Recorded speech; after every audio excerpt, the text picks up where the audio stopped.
le monde tourne. Direction la Birmanie, refusant de tirer sur leurs concitoyens. Les informations pullulent. Tout de suite, voici les informations. C'est le moment d'ouvrir la page internationale avec Erlich Dorelas depuis Boston, Massachusetts. Mesdames, Messieurs, bonsoir. Bienvenue dans la page internationale, le grand journal du 14h. En direct depuis la newsroom de la capitale des grandes universités du monde, Boston, Massachusetts, Erlich Dorelas. Pour la présentation, à Jacques Mel pour présenter ce grand journal. Journal François Smith, Jean-Julien Roubans assure les manœuvres techniques. Bonsoir aux auditeurs de la radio évangélique Hosanna 102.3 FM à Jacques Mel. Ouvrons cette page internationale au Soudan. Le Premier ministre, il est chez moi. Première prise de parole du nouvel homme fort de Khartoum. Le général qui a pris le pouvoir au Soudan s'exprime pour la première fois. Il dit héberger chez lui le Premier ministre dont la libération est réclamée par les Nations Unies. Voici un reportage signé Euronews. À Khartoum, les Soudanais protestent contre le coup d'État militaire de lundi et les manifestants ont transformé la capitale du pays en ville morte. L'ONU demande la libération du Premier ministre et des responsables détenus par les putschistes. Le général qui a pris le pouvoir s'est exprimé pour la première fois. Il admet avoir arrêté des ministres et des politiciens et il dit avoir mis à l'abri le Premier ministre Abdallah Hamdok. Le Premier ministre était chez lui, mais nous avions peur qu'il soit blessé. Il est maintenant chez moi. Nous étions assis ensemble hier soir et il continue de vivre normalement. Il rentrera chez lui lorsque la crise sera terminée et que toutes les menaces auront disparu. Mais pour l'instant, il reste chez moi. Selon un syndicat de médecins pro-démocratie, depuis lundi, au moins 4 manifestants ont été tués et 80 autres blessés dans des affrontements avec l'armée. À Khartoum, les Soudanais qui bloquent les routes en signe de protestation disent vouloir sauver la révolution qui a renversé Omar el-Béchir en 2019. Nous restons toujours au Soudan. Le bilan s'alourdit, au moins 4 morts et 80 blessés par des tirs de l'armée lundi à Khartoum lors de manifestations dénonçant un coup d'État. Voici un reportage signé Africa News. Au lendemain des manifestations de masse à Khartoum contre le coup d'État, plusieurs manifestants ont dû recevoir un traitement médical. En signe de protestation à la prise de pouvoir de l'armée soudanaise, les citoyens ont inondé les rues de la capitale et d'autres villes.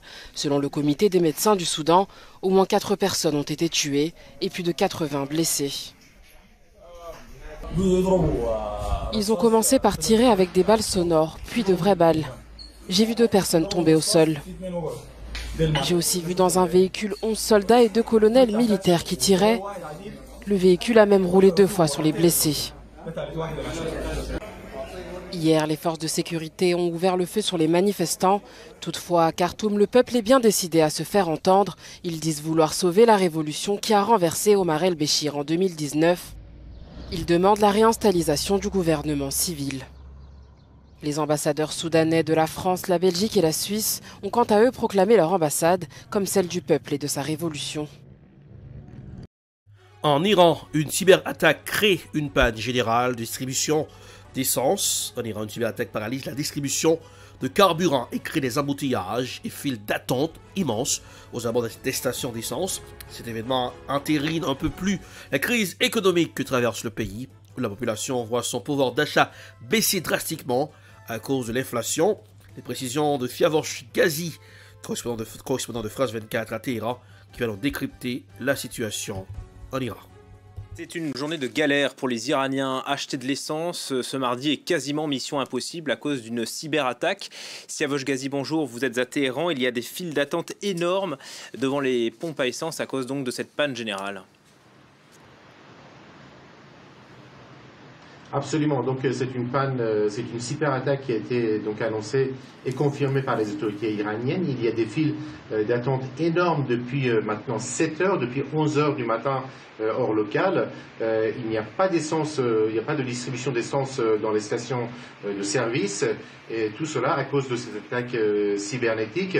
Et ce qu'il faut savoir, c'est qu'il faut une carte comme celle-ci pour pouvoir acheter de l'essence, chaque automobiliste ou chaque personne qui possède une moto doit avoir une telle carte, l'introduire dans l'appareil et ensuite pouvoir acheter de l'essence au prix subventionné ou au prix libre.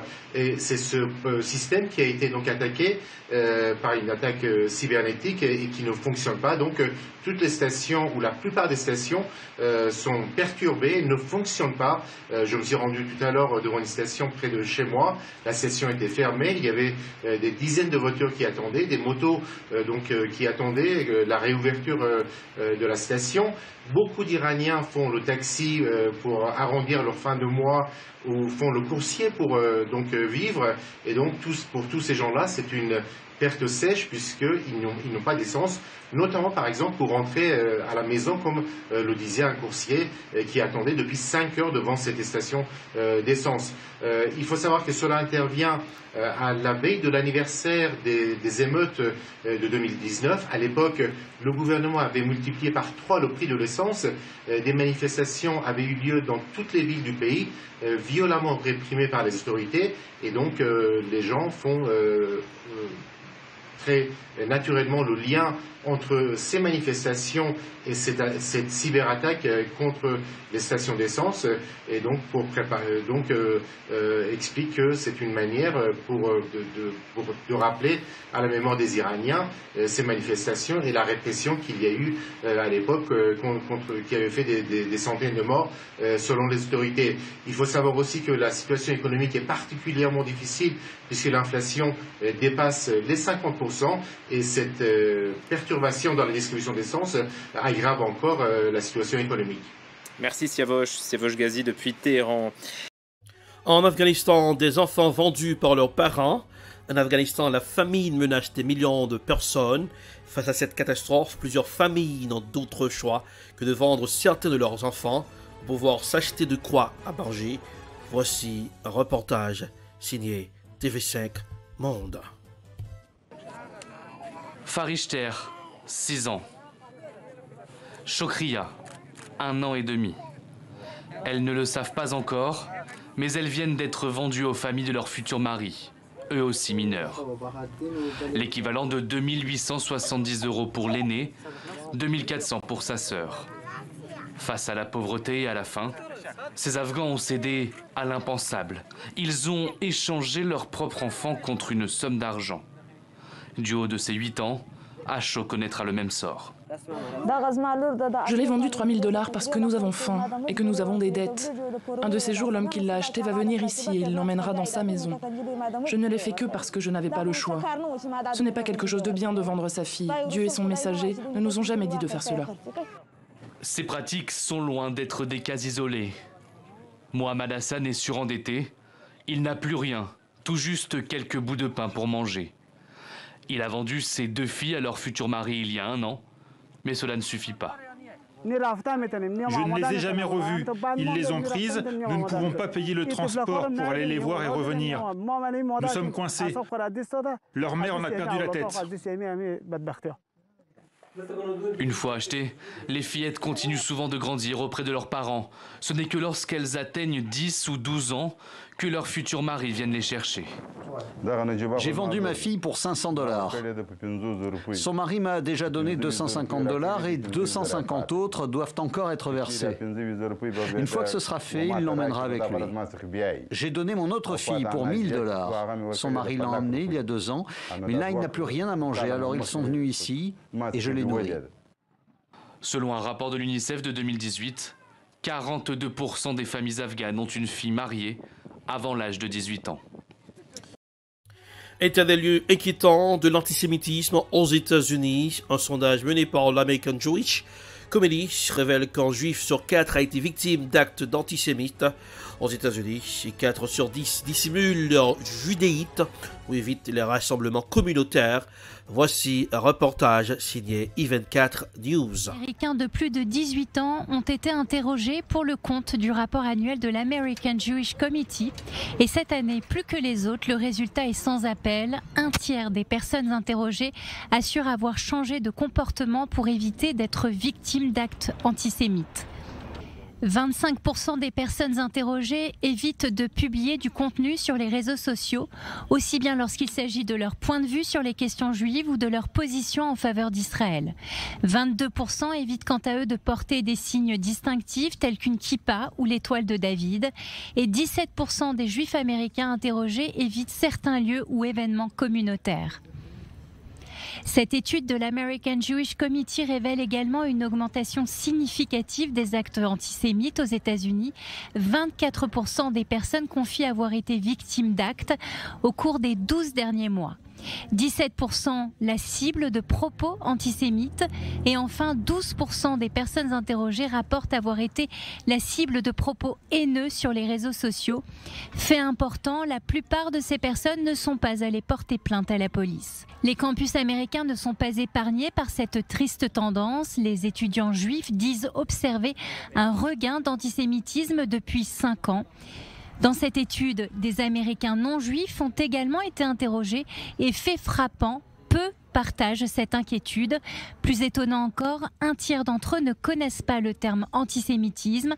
Pour David Harris, responsable de l'American Jewish Committee, cette rupture des préoccupations entre juifs et non-juifs est le signe d'une société américaine de plus en plus individualiste.